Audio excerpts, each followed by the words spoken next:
Charles here locally in the community. Make sure y'all go check out Kneecap Bodies by Jeremy Smokin.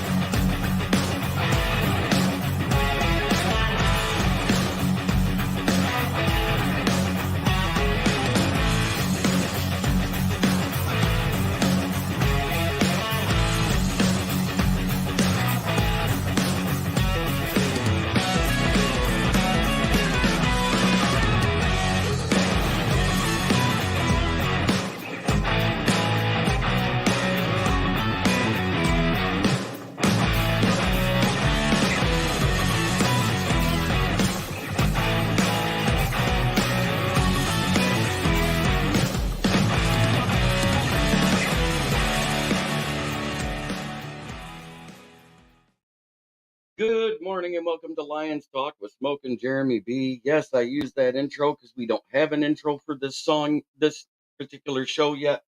We're going to go over the stats of the game and some news that have broken recently, mostly about coaching moves. Yesterday, Tanger Angstrom and Antoine Randall interviewed for OC positions with two different teams. Antoine Randall, the Tampa Bay Buccaneers, Tanger Angstrom with the Patriots. No word if they were signed. It's their first interview. I guarantee there'll be a second one if they're getting hired, because that's usually how it goes with the OCs and the DCs and all that stuff.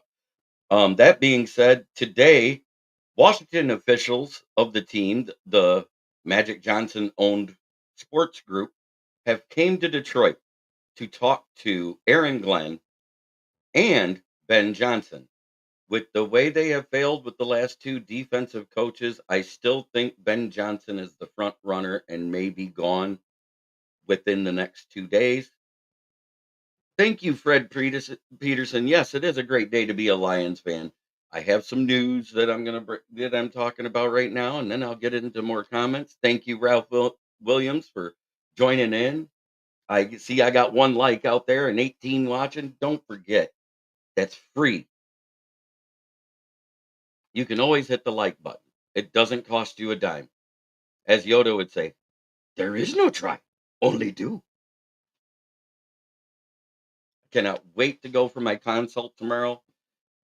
Main event might have to run the show. He may even have to do it solo because I'm going for my consult with the dentist to see about getting me some new chiclets. I'm sick of looking like this. I've listened to it. I take it. I Thank you, Brent. Appreciate that. Or as Russ could say, "Oh yeah, you can go hit it from the top rope and just do it like this."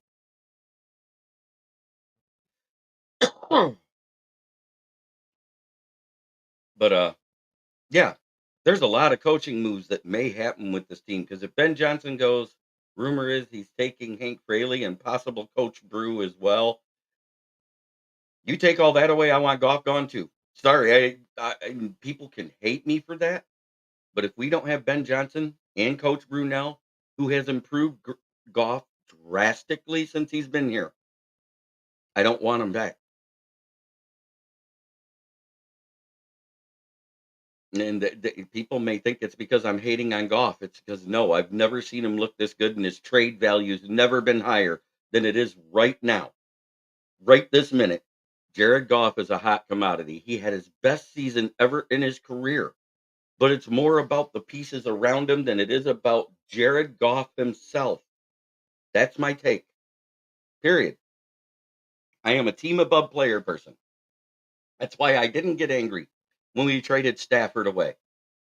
I was happy for Stafford. He got his ring with the team that they built around Jared Goff that had to add two pieces to it just to make it. Actually, three.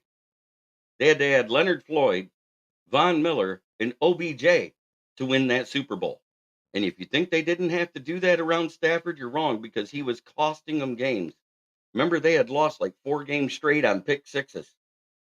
And the whole thing changed, and they only lost one more game after that, after they got those three key pieces in. Because right after they signed OBJ, and it seems sus as fuck that Robert Woods tore his ACL.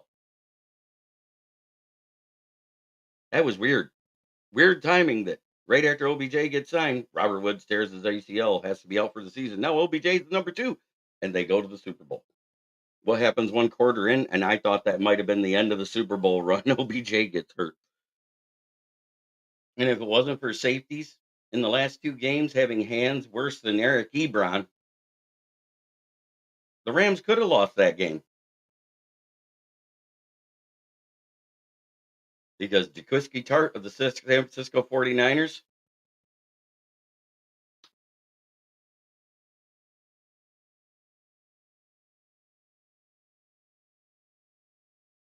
if he caught that pass, the Rams weren't in the Super Bowl. And if Eric Apple, Hatter's House 710, what's up, Lions fan? Go Chiefs. Fuck San Francisco. Amen, brother. Brian Ty, I agree with you. I was just saying this because the Lions won't be able to sneak up on anybody next season. Teams are going to get better on defense, and they will come after Goff even more, especially after a first place schedule. Absolutely. That means we're going to have to play the Chiefs again. We're going to have to play Baltimore again. We're going to have to play San Francisco again. We're going to have to play Dallas again in Dallas. We're playing in Dallas again. 3rd straight year in a fucking row. It's ridiculous.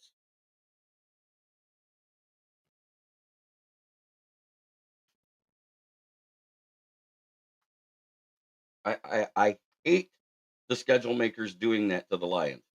It's like, okay, go to Jerry's World, try to beat the refs again. Let's go over the stats of this game. Jared Goff was 25 of 41.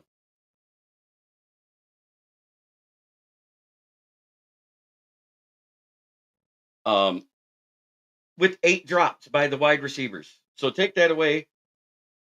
If he wouldn't have had to make those extra 8 passes, it'd be about Matthew Perkins. I'm worried that Ragnow retires or becomes physically unable to perform at the level he has. He has never said a word about retiring. That is 97 won the ticket and Woodward Sports putting thoughts in people's heads. I am sick of hearing it for the last 2 days. What if Ragnow retires? That's all they've said. Ragnow has never said this. Ragnow loves this team. He's putting his heart and soul on the team. If he retires, guess what? We just saved 26 million a year over the next 5 years.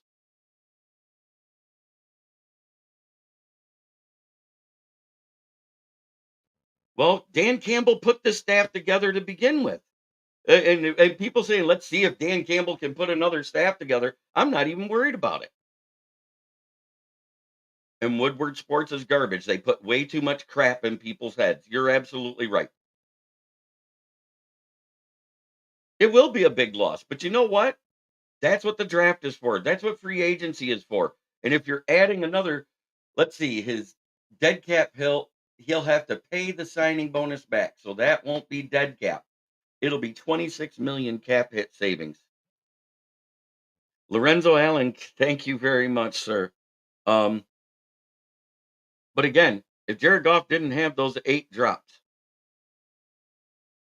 from the wide receivers, he would only had to have thrown 33 passes.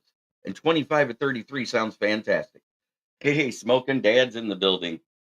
David Montgomery, 15 carries for 93 yards and a touchdown, 6.2 yards per carry. By far his second best game of his career in Detroit. And by far, this was a great year, despite all the Chicago Packer and Vikings fans telling us that David Montgomery would be trash. Jahmyr Gibbs had a pedestrian day and a crucial fumble. 12 carries, 45 yards, 3.8 yards per carry, 1 touchdown. Jamison Williams, 1 carry, 42 yards, 1 touchdown. Add that up, guys. We had 180 yards rushing in those 3 guys. Receiving wise, Sam Laporta, 9 of 11 catches, 97 yards, 0 touchdowns, 1 drop. And Amon-Ra St. Brown, 7 of 10 catches, 87 yards, 0 touchdowns, 2 drops. Jamison Williams, 2 of 3 catches, 25 yards, 1 touchdown, 1 drop. Josh Reynolds, 1 of 4 passing, 25 yards, 0 touchdowns, 3 critical drops. All of them in the second half. Say what you want. That was dog shit. David Montgomery, 2 of 3, 20 yards, not a drop, just a bad pass. How many attempts did we have after halftime? 8 rushing attempts. That is the problem. We went away from running the ball with a lead because we panicked. I hated it. Gibbs, 3 of 4 passing, 11 yards. That was the other drop. Who the fuck is Fursker? And us waiting to activate Ertz.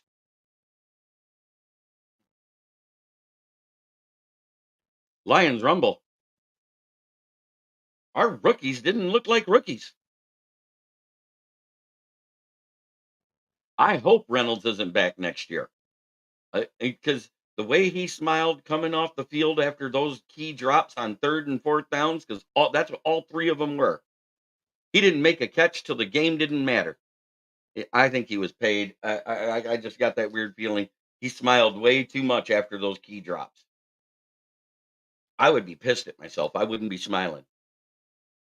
The Gibbs fumbling, it was a rookie mistake, but it was a great play by a defensive tackle. He had that ball secure. It was against his chest. The guy punched it out.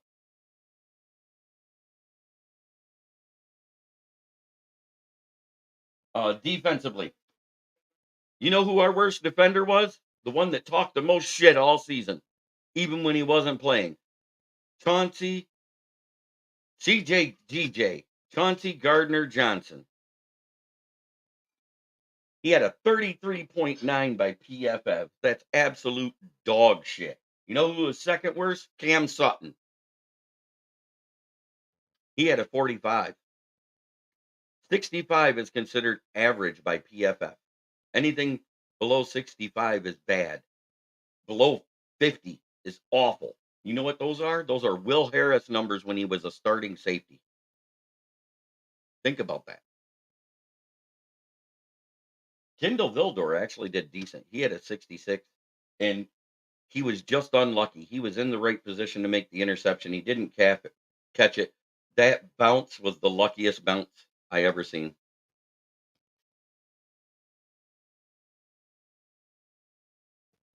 Many want to say those drops shouldn't have happened, but we know the 49ers would come out aggressive in the second half, and they were desperate. Wide open drops should not be dropped. Yep, Lions Rumble, you're right. Right off the cage into the hands. What is the odds of that? Uh, as far as the D line, I'm going to name my meh players of the game. It was Hutch, Houston, and Kaminsky. Hutch had one great job where he batted the ball up. Burrito Jones, my dog shit player on the line again. Every single one of those runs Purdy had, he had a hold of his jersey. All he had to do is yank him hard, and his Trisco fingers couldn't even grab him. What do you expect? They're about the same weight. At Hatter's house. The one that hit Josh Reynolds directly in the chest, I'm not forgiving that. That was a 4th down pass.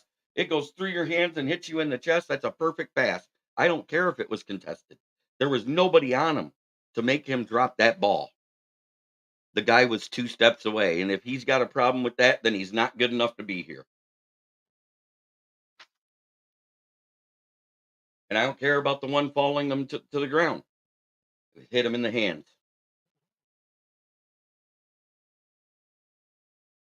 If it hits you in the hands, your only job is to catch the fucking pass and run a route.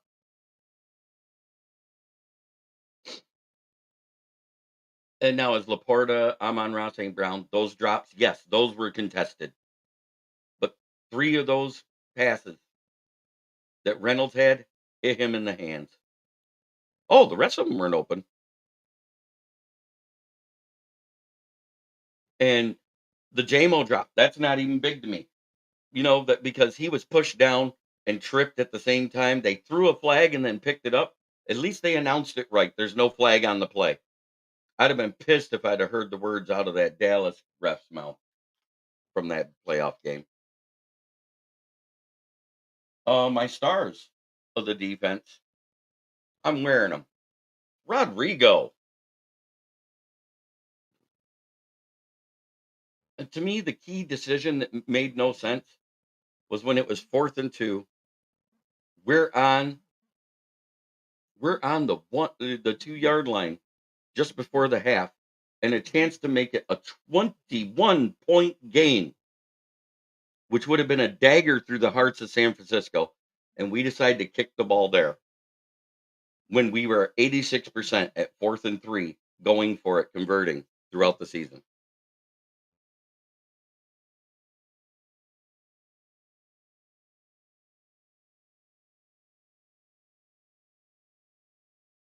Um, our offense all season. Oh yeah, there's a lot of things we should have done. But I agree with when you're sitting at 47 and 48 yards and you got a kicker outside, anything over 45 yards, he only hits 45% of them versus 86% of going on it with the less than 4th and 3. I'm going for it. I agreed with the plays, and the plays were executed properly by the quarterback. They were not executed by Josh Reynolds. Those were key 4th down drops that cost us that game. The fumble, shit happens. He's a rookie. That shouldn't have cost us the game. That would have just evened up the turnover battle.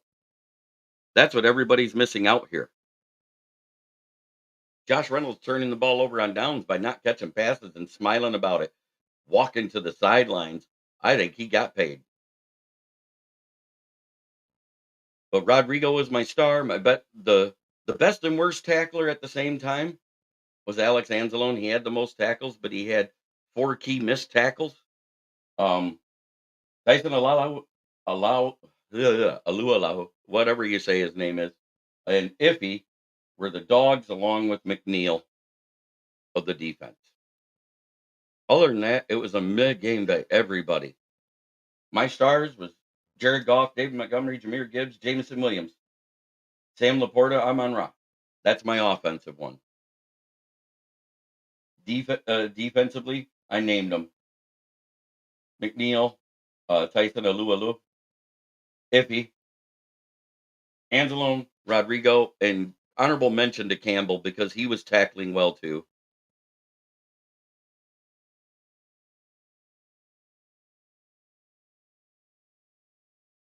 Eh, 1,700 points in 1,700 answer points in the third quarter on the 2 4th downs that Josh Reynolds dropped, and also one of them was due to the fumble. You take away the 2 drops, guess what? 10 points are not on the board.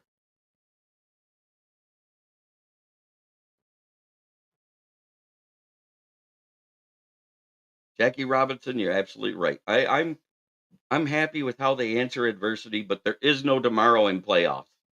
You play to win the game, and it looked like the Lions were playing not to lose, and the 49ers were playing to win, in my opinion.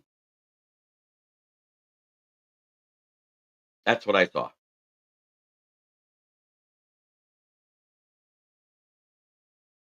And I'll scream it from the soapbox.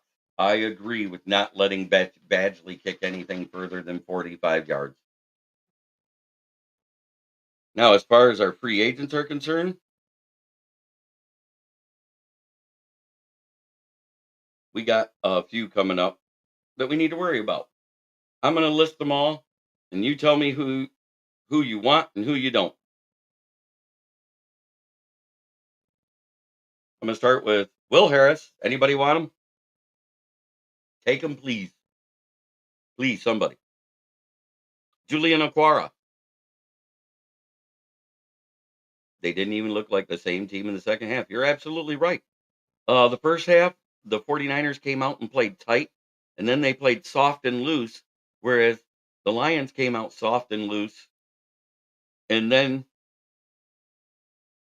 came in tight and trying not to lose.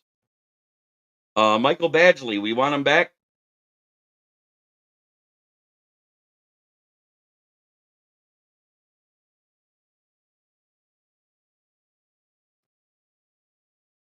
It's going from the bottom up.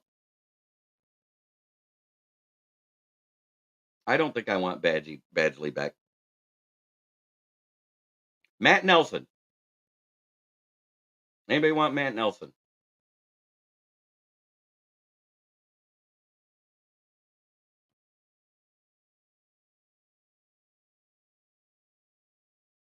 Here's another one for you.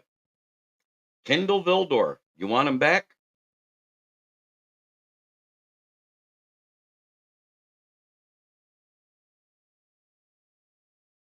Nah, go younger. Absolutely.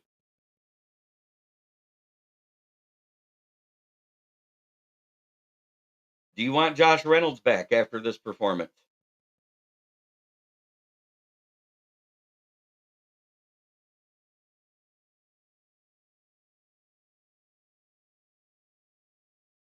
I'm going to name the first one I want back. The first one I want back off this list. I don't want Josh Reynolds back. I'm done. I'm done. The first one I want back is Jalen Reeves Maben. I want him back.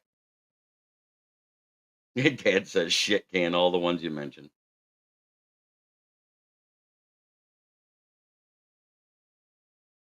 Yes, I'm Maben. Long snapper Jake McQuaid, who filled in for Scott Daly, who was hurt for the season.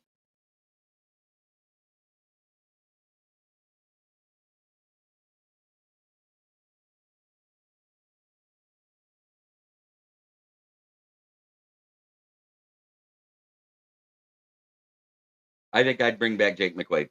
Um, Big V, it says he's a free agent, but forget we restructured him so we could cut him this year. So I'm good with cutting Big V. He can't stay healthy.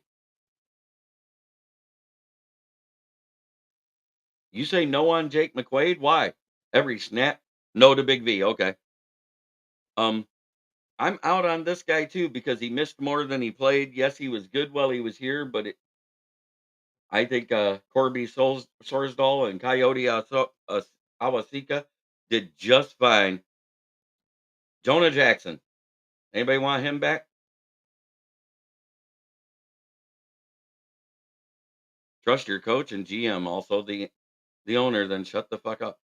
Um, I'm just asking opinions here, James. If you don't want to watch, go away. I'm sick of being told to shut the fuck up on my show.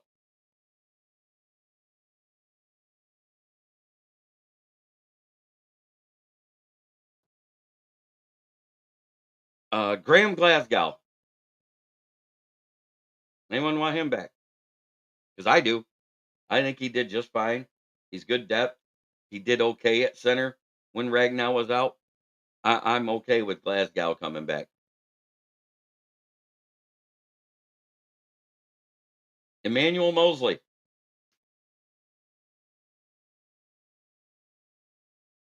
I'm not. Guy had less snaps than Aaron Rodgers this season, and that's including his ACL.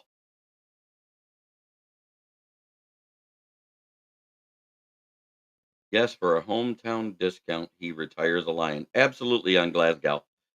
Now, here's going to be one interesting. I'm going to say this. He played 2 snaps in the Seattle game. That's it. For Mosley. Donovan Peoples-Jones. I actually liked what I saw out of his punt return game while Raymond was hurt. He finally caught on after a couple weeks, made a couple key catches for thirds down. I want DPJ back.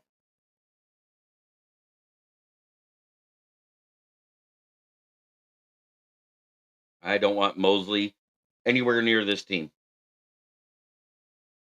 I think he needs to go on the couch and visit Tahiti or something with the money he already got. Uh,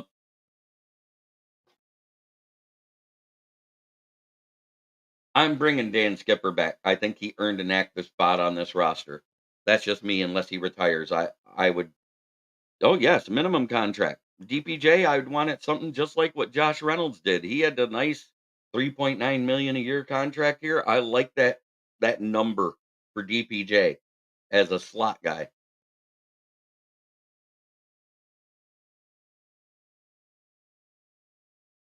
Oh yeah. Yes on Skipper. Yep. Okay. Now here's the question mark. Do we want the big shit talker, Chauncey Gardner Johnson back? CD Deuce, which what he laid on that field looked like a big CD Deuce.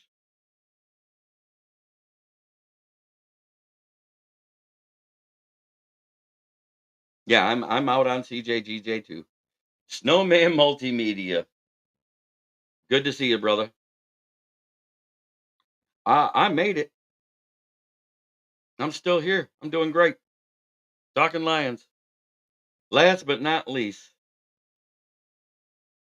Charles Harris. He was voted the team captain for the defensive line. He did show up through a few games, but lately has been a healthy scratch the last few. I don't get it. I, I I think he's veteran leadership this defense needs. That's just my opinion. And he signs cheap. That's right, Chantel Brooks. You are still here. Thank you. Um,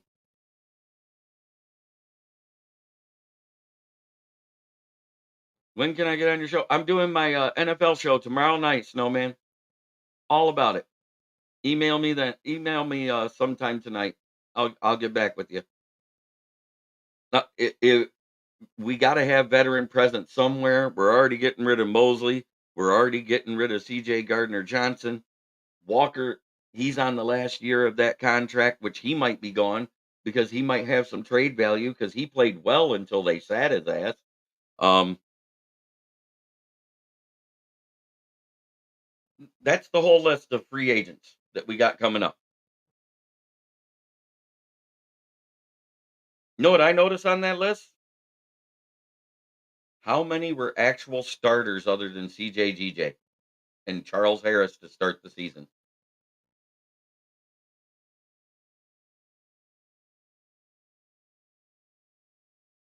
The simple answer is Big V. That's it. So out of that entire list, three of them are starters because Jonah Jackson, I can't call him a starter. He played less, almost as little. Hands alone for leadership. I'm Lions Rumble and I approve this message. We still need leadership from front to back on this defense. It's very young. It plays immature at times, as we have seen. I'm all about resigning Skipper. If it's cheap enough and it's under that 3 million mark, I'm all about resigning Charles Harris because remember, if their cap hit is lower than the top 51 on the roster, Okwara restructured his deal and can be Romeo. It was Julian that's a free agent. Romeo is not a free agent. That is a mistaken thing. We restructured Romeo and moved his contract to the next 2 years to where he can be cut this year at no dead cap, and it'll save the Lions 11 million more dollars. Another 9 million will be cutting Big V because he actually got restructured too, which everybody forgot. I don't think Hutch is ready for that big C on his chest. I, Charles Harris contributes in ways that we don't see. He's a quiet leader, kind of like everybody assumed Stafford was.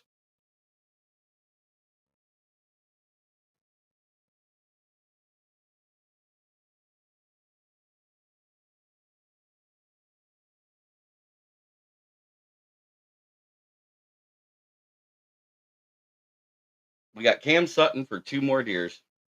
Both of the Aquara brothers can kick rocks, absolutely. But you're right.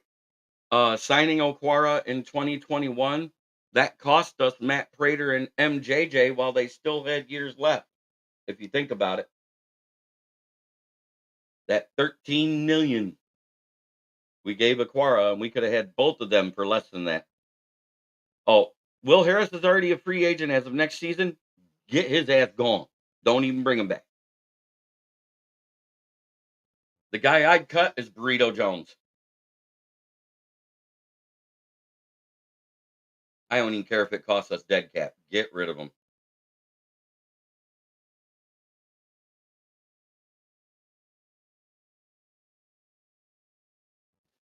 Well, that's basically all I got for the show, unless you guys want to talk about anything else. I mean, there's rumors of other guys could be gone off of this coaching staff, and Dan Campbell might have to rebuild it again. He put this one together out of what he had.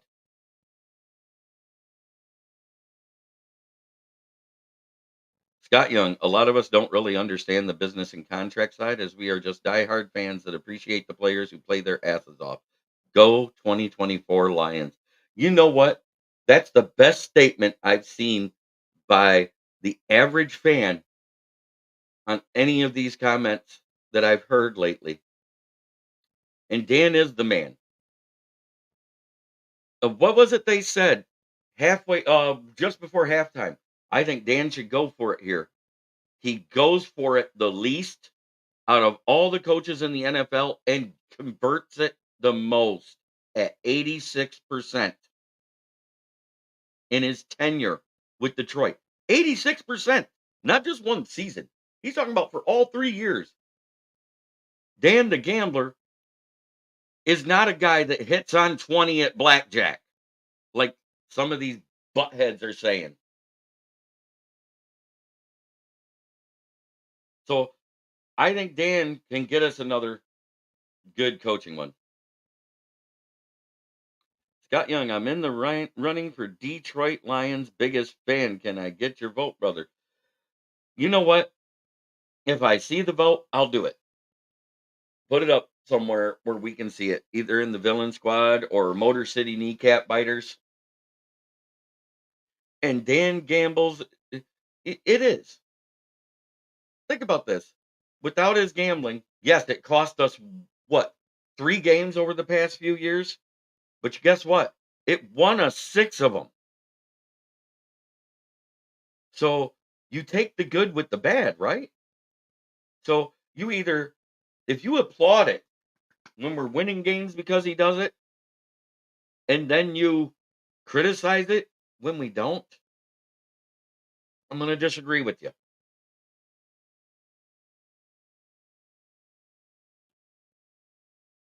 Let's see.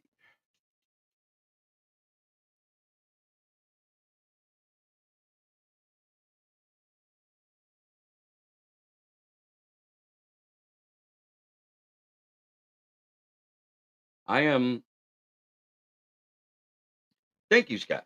You know, I'm proud of this team. I'm disappointed in how the season ended, but to say I'm not proud of this team and where we've come from where we was, would be like saying that I want to wipe my butt then take a crap.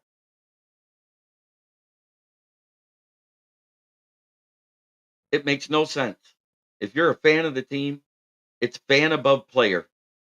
You trust whatever Brad Holmes and Dan Campbell comes up with, and you roll with it. If they sign some of these guys we don't like, yeah, we can bitch and whine and cry about it, but guess what? It's not going to change the fact they're a part of the roster. And I can't wait till my teeth become a permanent part of my roster of looking good, because then maybe I won't have such a fat face for radio. Oh, Dan, David Snyder, you're right. And so if we'd have got one of those fourth downs, that's another 2 or 3 minutes off the clock. That's a possession away. That's awesome, Scott Young.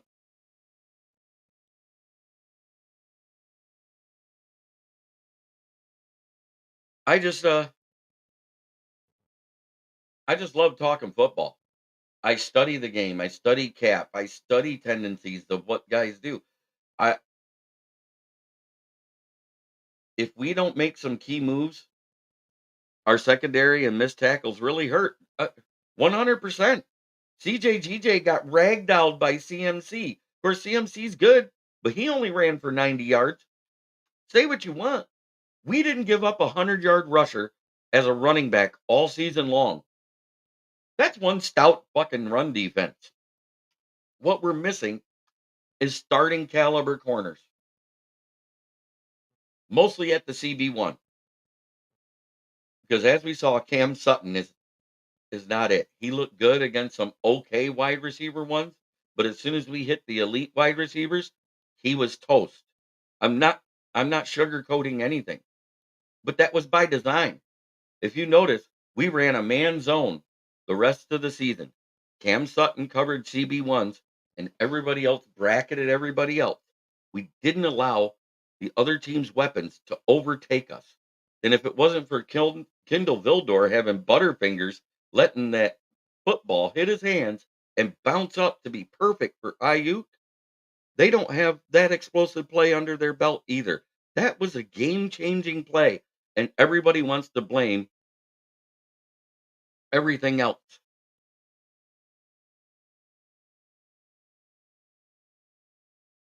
No, you're absolutely wrong, Chantel. I'm not going to say that.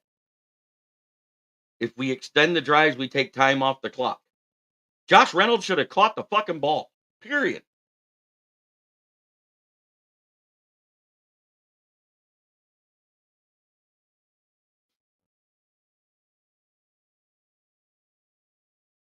Every single one of them.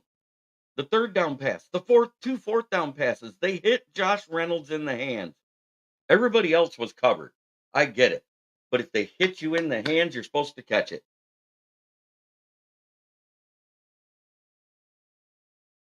We have a kicker that is 45% from beyond 45 plus yards outside.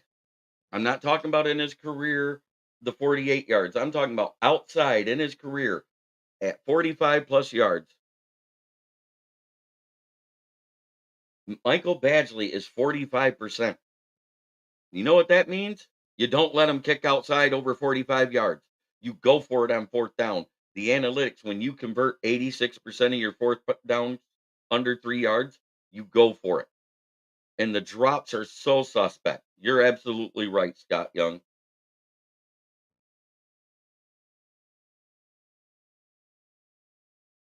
Yep, we should get better. But to think it's going to be easy to get back there when everybody's going to be gunning for us, it won't be. We play all 7 of the other division winners.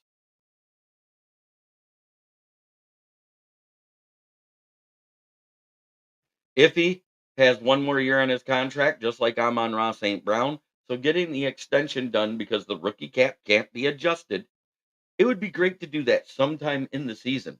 In the preseason, I named off all of our free agents. I would like to see Joshua Carty or Harold Mevis be drafted by the Lions in this draft. And you're not going to have to spend a third round pick to get them. Both kickers have hit up to 61 yards in college. Both kickers are over 40% from 50 yards or more.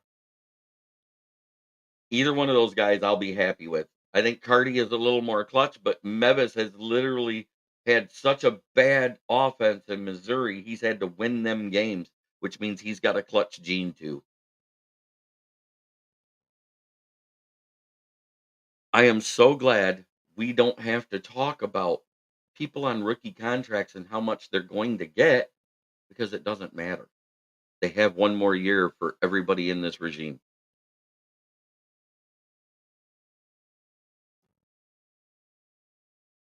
And if Brad Holmes decides that Goff wants too much money and he says either play your contract or we'll trade you, I'm good with it if that's the conversation they have. Because when you pay a quarterback that much money, it hurts the weapons you have on your team. Why do they always lose? I don't know. I've only been with football for 4 years. You know what? We don't always lose.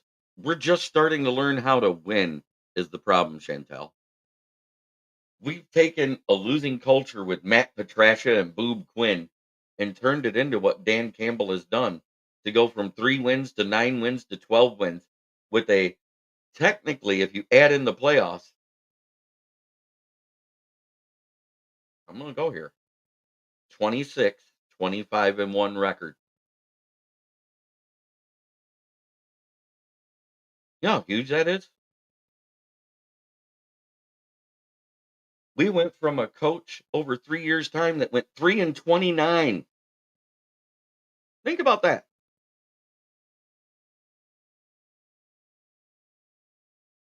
Or 13-29 over the 3 years, excuse me.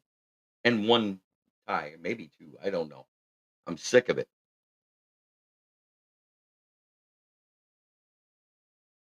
13-29-1. First 3 years with Patricia. First 3 years with Dan Campbell. 26-25-1 and 3 games in the playoffs the first year they make it there.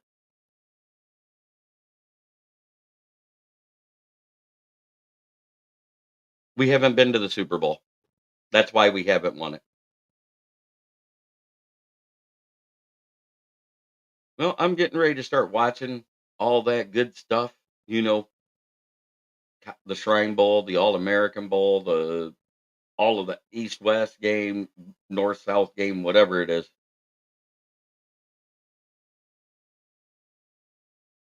Who do we pick up? He's on the roster. It's called Hendon Hooker. It's time to let's see what Hendon Hooker can do. He's going to be the backup.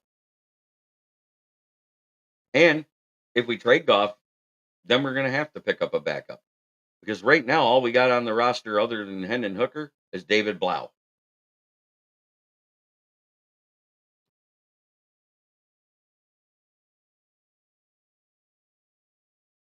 Right. Fred Peterson, you're right. Anybody who's only been a fan for less than 5, 6 years, you've been blessed. We have seen some god awful football over the past 4 decades. We've seen some really good football in bits and pieces, but this has been the best run of football I've seen in 3 years my entire life, and I'm happy for it. Well, it's time to give a shout out to my sponsors. Everybody's favorite Lion sponsor that you know is FTP. What does it stand for? People, put it in the chat.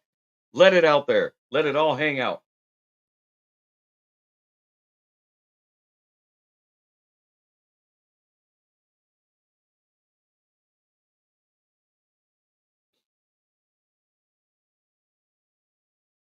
What does that FTP stand for? Do I got to say it? I'll say it. Fuck the Packers.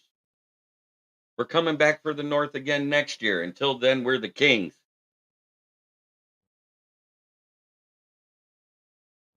Amen, Dad. Love you.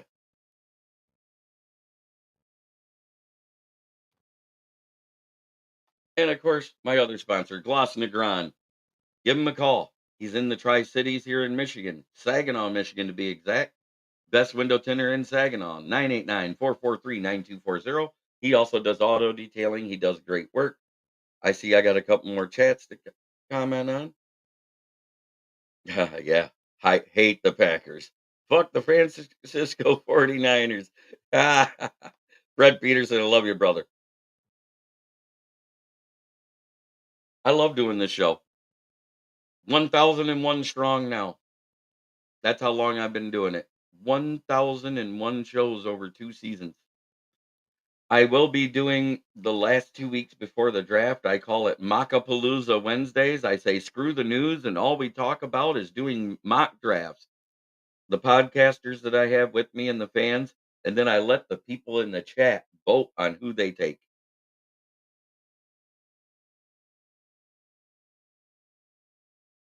So if you guys are interested in watching that, it's a lot of fun. We do it. I've done that show the night before the draft is the long one. We usually do like a 4-hour mockapalooza. Everybody, each individual guy on the podcast that's a guest gets to do their own mock draft, regardless of the team they're on. Because my Wednesday shows are also open to fans of other teams, and I could care less if I could care less what team they're from because I'm a fan of football first. I'm a fan of the Lions most. And Scott, you're welcome. Thank you, Dwayne Keene. Thank you, David Snyder, Chantel Brooks. You know what? It's crazy. I looked on my insights. on Facebook, and I realize my show is getting followed by 67% women. Why? I got a face for radio, got a voice for radio too. I think I could be a great DJ. Hello and welcome to WTLR. I like having fun. I love doing this. Um, I love doing it for you fans. Thoughts on who we get first round? I need to do my. I'm thinking it's either going to be D line or O line. If Connor Beebe's there, I'm taking him in a heartbeat.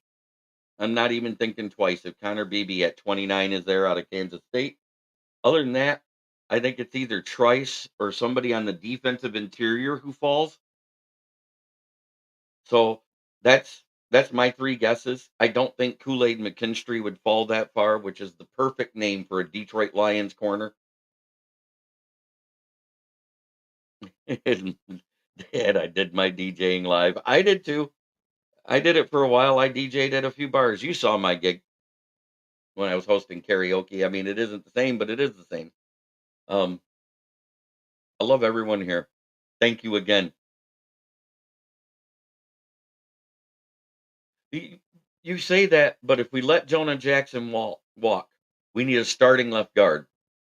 And that's why I'm in the first two rounds. I'm doing either O line or D line. We've spent 56% of our draft capital on the defense. I think we need better vets, is what we need. That's just my opinion. I would love if the Packers don't re-sign Jair. I wouldn't mind Jair, but he's been brittle lately. Maybe a Dory Jackson out of the New York Giants. He's supposed to be a free agent. When is the signing deadline? It hasn't even started yet. March 13th starts free agency frenzy. So we got a long time to go. And I'll do some research. I'll do a show based on what free agents are coming available at positions of need.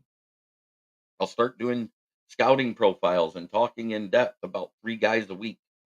Um, just because there's certain people I think would be perfect fits in the second round, and I don't care that he has an early third round grade. It's Tavondre Sweat out of Texas. That kid's a mammoth monster and a line record. You can pair him up with McNeil, and I think our D line becomes unstoppable, and it doesn't matter who you put opposite Hutch. Because if the interior O line's collapsing, they can't focus on the guy on the outside.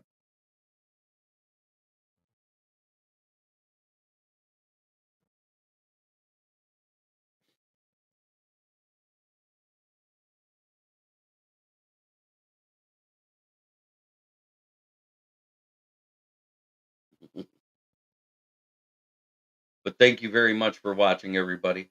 Try every day to be a better person than you were the day before. That's the only way to make the world a better place. It starts in here. Much love to everybody in the chat.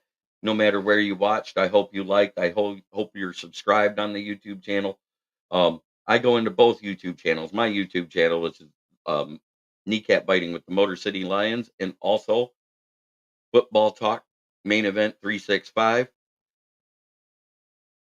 Um, It's a long story, but I won't watch the Super Bowl. I'm not going through it again. I can't bring up the hurt.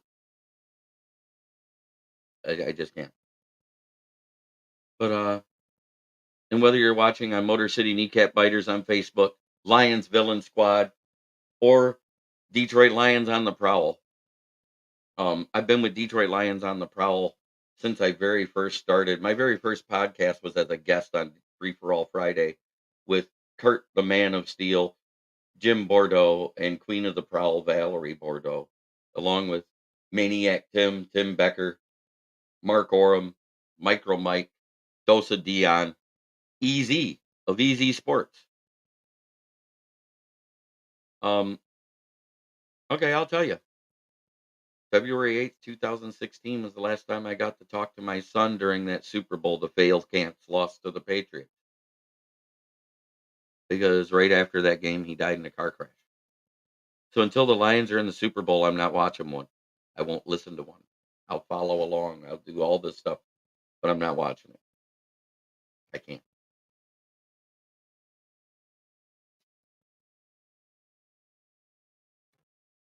Have a great day, everybody.